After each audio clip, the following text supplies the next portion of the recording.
अस्सलामुअलैकुम जी। मैं हूं मोहम्मद अब्बास मुसाफिर और मैंने 4 वीडियोस आत्माराम जी पे बनाई हैं, आपको दिखाई हैं। मेरे मेहरबान दोस्त खावर महमूद साहब की मुझे कॉल आई है। उन्होंने बताया कि जब आप गोंदलावाला चौक में जाते हैं, चौक से दाएं तरफ जो रोड मुड़ती है, जो गुजरांवाला की मशहूर मरूफ टायर मार्केट है, उस रोड का नाम आत्माराम रोड है। मैं अब वहां पे जा रहा हूं, आपको रोड दिखाऊंगा, टायर मार्केट दिखाऊंगा और ये पता करने की कोशिश करूंगा कि क्या ये रोड वाकयातन ही महाराज आत्माराम जी के नाम पे बना है या ये किसी और आत्माराम के नाम पे बना है। आए जी, अब हम चलते हैं, उस रोड का विजिट करते हैं और उसके बारे में मुकम्मल मालूमात हासिल करने की कोशिश करते हैं।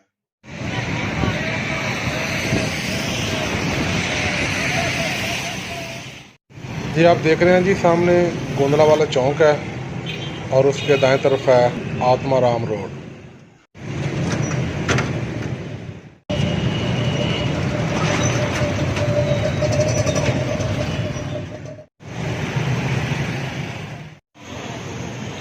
अस्सलाम वालेकुम दोस्तों, हम इस वक्त आत्माराम रोड पे पहुंच चुके हैं। ये गुजरांवाला का बड़ा मशहूर और मरूफ रोड है। यहाँ की टायर मार्केट बड़ी मशहूर है। अब हम यहाँ से मालूमात लेंगे कि ये रोड श्री आत्माराम जी के नाम पे है या ये किसी और आत्माराम के नाम पे रोड बना हुआ है। आप देख रहे हैं पूरे बाजार में बोर्ड लगे हुए हैं और उन बोर्डों पे बड़ा साफ और वाज़ेह लिखा हुआ है आत्मा राम रोड। जैसे ही आप गोंदलावाला चौक पे आते हैं तो गोल चक्कर से दाएं तरफ जो रोड निकलती है और जीटी रोड को जाके टच करती है, इस रोड का नाम आत्माराम रोड है। यहाँ पे आपको ज़्यादातर दुकानें जो है वो टायरों की मिलेंगी। हम मालूमात लेने की कोशिश करते हैं कि इस रोड की तारीख क्या है। ये आप देख रहे हैं जी, ये है जी आत्माराम रोड। टायर मार्केट है, दुकानें बंद हैं और वो सामने आप देख रहे हैं ये सारा रोड टायर मार्केट है और इसका नाम है आत्माराम रोड। जी, मैं यहाँ पे आत्माराम रोड पे पहुँचा हूँ तो यहाँ एक नया इंकशाफ हुआ है। सीना गदड़ के मुताबिक वो कह रहे हैं कि ये रोड सेठ लाला आत्माराम के नाम पे बना हुआ है। वो बड़े रईस और अमीर कबीर आदमी थे।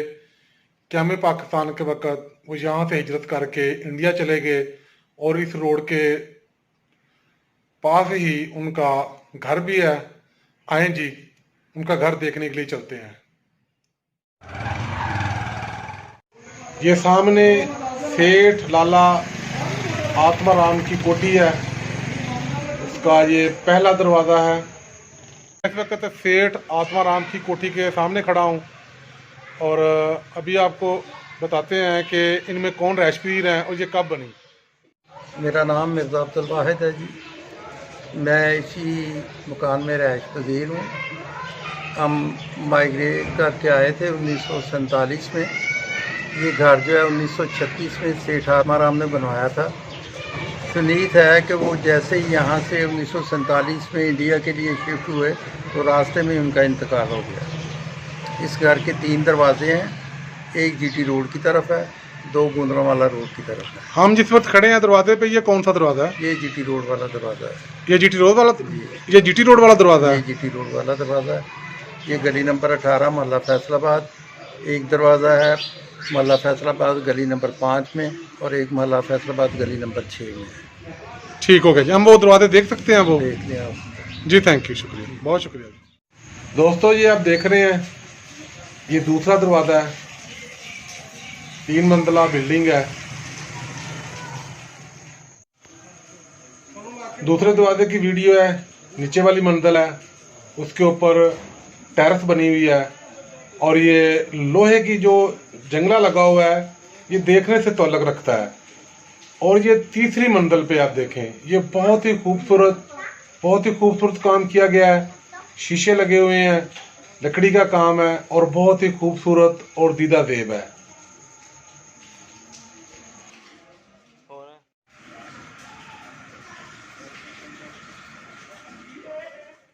एक बार हम आपको फिर दिखा रहे हैं। बहुत ही खूबसूरत, बहुत ही शानदार इमारत है। ये देखें, लकड़ी से बनी हुई हर चीज़, शीशा लगा हुआ है इसमें। ये आप सामने देख रहे हैं गोंदना वाला रोड है, जो उस तरफ का दरवाज़ा है। ये देखें कितनी खूबसूरत और शानदार डिज़ाइन है, लकड़ी का बना हुआ पुराना दरवाज़ा है।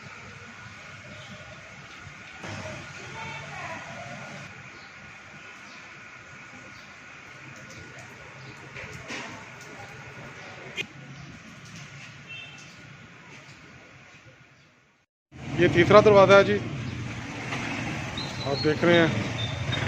और वो सामने ऊपर बिल्डिंग का कुछ हिस्सा है। तकरीबन 84 साल पहले तमीर करदा इमारत अब भी कितनी खूबसूरत है। सीना गदड़ के मुताबिक ये सारी मालूमात है। अगर आपके पास कोई मालूमात है तो हमारे साथ लाजमी शेयर कीजिए। तीसरे दरवाजे के ऊपर कभी रोशन मंजिल लिखा हुआ होता था। वीडियो देखने का बेहद शुक्रिया। शाद रहें, आबाद रहें, आमीन।